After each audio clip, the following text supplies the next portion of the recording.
Gold trusted gold buyers. మీరు తాకట్టు పెట్టిన బంగారాన్ని విడిపించి ఈ రోజు ఉన్న మార్కెట్ ధరకు కొనబడును.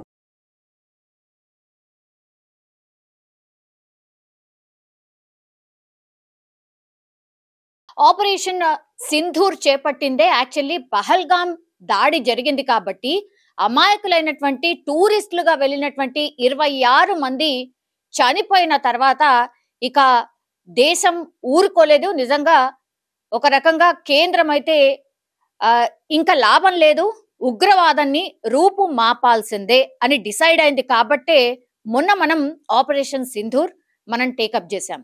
అందులో కేవలం మన లక్ష్యం ఏంటి అనేది కూడా స్పష్టంగా చెప్పినాం. అట్లాగే ఆపరేషన్ సింధూర్ లో కూడా మనం చేసింది 9 ఉగ్రవాద స్థావరాలు. అటు పాకిస్తాన్ లో ఉన్నటువంటి 9 ఉగ్రవాద స్థావరాలు మీ దగ్గర ఉన్నాయి.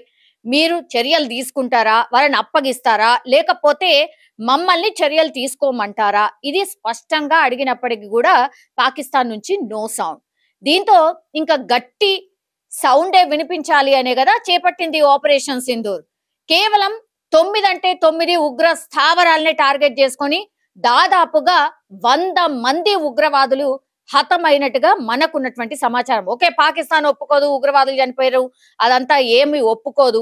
తీరా చూస్తేనేమో ఆ ఉగ్రవాదులు ఎవరైతే చనిపోయినారో వాళ్లకు అధికారికంగా ఆర్మీకి సంబంధించిన వాళ్ళే వెళ్ళి వాళ్ళ అంతిమ యాత్రలో పాల్గొంటారు, వాళ్లకు అంతిమ సంస్కారాలు చేసే దాంట్లో కూడా వాళ్ళు ఉంటారు. అది వాళ్ళ నీతి.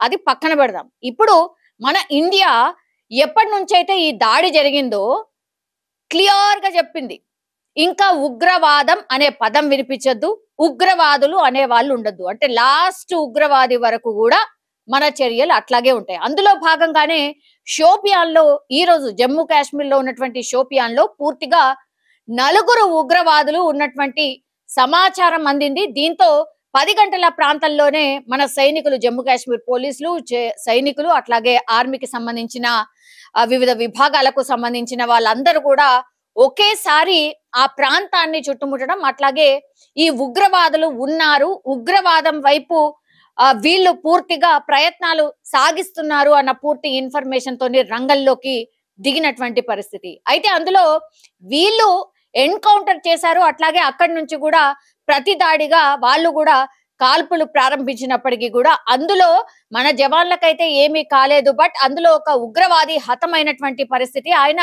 లష్కరే తోయబాకి సంబంధించిన ఉగ్ర కార్యకలాపాలు చేస్తున్నట్టుగా పూర్తిగా సమాచారం ఉంది కాబట్టి మన వాళ్ళు వెళ్ళి వాళ్ళకి అంటే ఎన్కౌంటర్ చేయడం అయితే జరిగింది.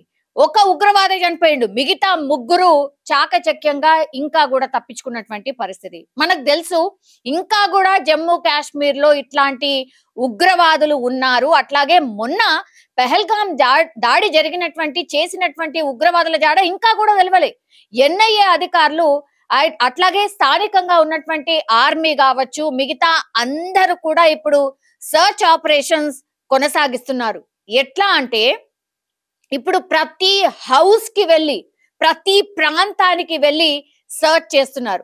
మన దగ్గర చాలా టైమ్స్ కార్డన్ సర్చ్ అనే ఏదైతే విన్నామో అట్లాంటి కార్డన్ సర్చే ఇప్పుడు చేస్తున్నటువంటి పరిస్థితి కనిపిస్తోంది జమ్మూ అండ్ కాశ్మీర్ ప్రాంతాల్లో పూర్తిగా.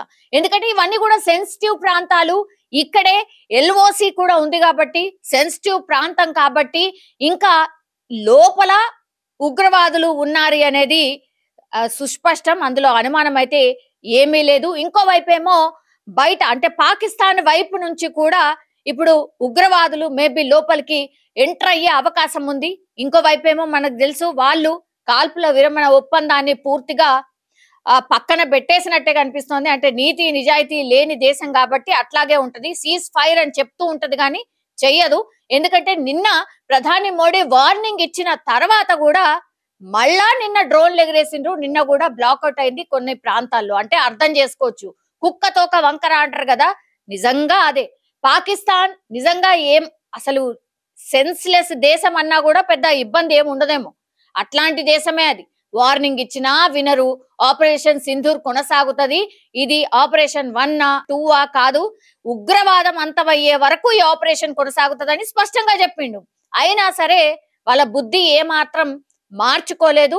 ఒకవైపు ఏమో చర్చలు అంటది, ఇంకోవైపు ఏమో దాడులు చేస్తున్న పరిస్థితి. ఇప్పుడు ఉగ్రవాదుల ఏరివేత అనేది కూడా ప్రధానంగా మనకున్నటువంటి ఫస్ట్ ఎజెండా. ఇప్పుడు ఉగ్రవాదులను ఎవరైనా పట్టించినా, స్థానికులు ఎవరైతే పట్టిస్తారో వాళ్ళకి సంబంధించిన ఇన్ఫర్మేషన్ ఎవరిచ్చినా కూడా వాళ్లకు క్యాష్ రివార్డ్స్ కూడా అనౌన్స్ చేసిన పరిస్థితిని కూడా మనం చూసాం. పెహల్గాం దాడి ఎవరైతే చేసిండ్రో ఆ ఉగ్రవాదులది స్కెచ్ రిలీజ్ చేసినాం కదా, 4 ఉగ్రవాదులు ఇక వీళ్ళే అంటూ కూడా పూర్తిగా ప్రచారం అయితే జరిగింది. వాళ్లకు సంబంధించిన ఇన్ఫర్మేషన్ ఎవరైతే ఇస్తారో వాళ్లకు అంటే వాళ్ళు ఇచ్చిన ఇన్ఫర్మేషన్ ప్రకారం ఒక్కొక్క ఉగ్రవాదికి సంబంధించిన ఇన్ఫర్మేషన్ చెప్తే వాళ్లకు 20 లక్షల క్యాష్ రివార్డ్ కూడా అనౌన్స్ చేసింది కేంద్ర సర్కార్. అయినా కూడా ఇప్పటి వరకు జాడ దొరకలేదు. ఇప్పుడు ప్రాబ్లం అదే. ఇంకా కొంతమంది ఎవరైతే ఈ జమ్మూ కావచ్చు, కాశ్మీర్ కావచ్చు, ఈ సెన్సిటివ్ ఏరియాస్ ఏవైతే ఉన్నాయో అందులో స్థానికులు సహకరిస్తున్నారు. కొంతమంది అట్లాంటి వాళ్ళు ఉన్నారు కాబట్టే ఈ ఉగ్రవాదం కావచ్చు, ఈ ఉగ్రవాదులు ఇంకా కూడా ఇక్కడే ఉన్నారు. ఎన్ఐఏ కూడా స్పష్టంగా అదే చెప్తోంది, ఇక్కడే ఉన్నారు వాళ్ళు, ఇంకా కూడా మన బార్డర్ ని దాటి అటువైపు వెళ్ళలేదు. ఎక్కడ దాక్కున్నారు అనేది మధ్యలో కూడా మనకు తెలుసు.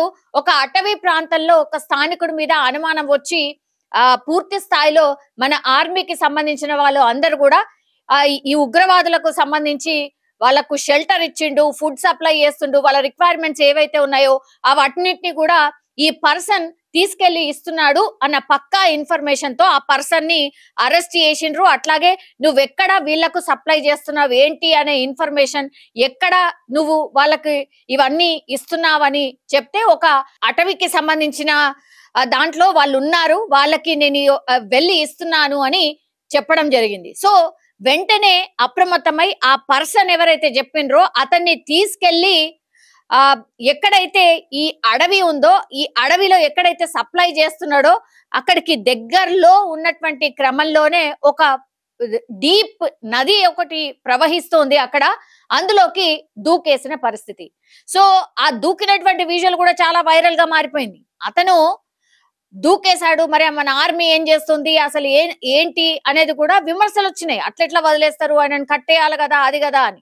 తీరా చూస్తే ఆయన ఆల్ ఆఫ్ సడన్ దూకేయడం జరిగింది. దానికి సంబంధించిన పిక్చర్స్ కూడా మనకు బయటకు వచ్చినటువంటి పరిస్థితి, అది కూడా వైరల్ గా మారిపోయింది. అతను పూర్తిగా నదిలో మునిగిపోతున్నటువంటి విజువల్ వచ్చింది. సో ఆ తర్వాత ఆర్మీ వాళ్ళ తప్పేం లేదు, ఆయన తప్పించుకొని అది నదిలోకి దూకేసినట్టుగా స్పష్టంగా అయింది. సో ఏదైతే అడవి అక్కడ దగ్గరలో ఉందో వాటన్నిటిని కూడా జల్లడబట్టిండు. అయినా సరే ఇంకా కూడా పెహల్గాం దాడి చేసినటువంటి ఉగ్రవాదులు ఇంకా కూడా దొరకనటువంటి పరిస్థితి అయితే కనిపిస్తుంది. సో ఉగ్రవాదం లేకుండా చేయాల్సిందే, ఇదే మోటివ్ తోని ముందుకు కదులుతున్న పరిస్థితి. ఇది అన్ని దేశాలకు కూడా ముప్పే కాబట్టి దీని మీద ఉక్కుపాదం మోపాల్సిందే అని మనం డిసైడ్ అయ్యాం. కాబట్టే నిన్నటి మోడీ స్పీచ్ కూడా అదే స్పష్టం చేసింది.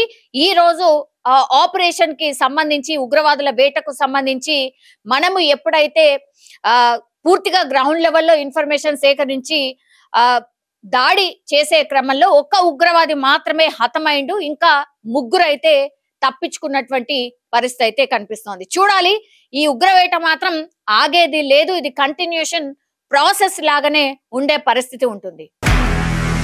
నిజంగా ప్రస్తుతం ఉన్నటువంటి సమాజం దేనికి ప్రయారిటీ ఇస్తుంది?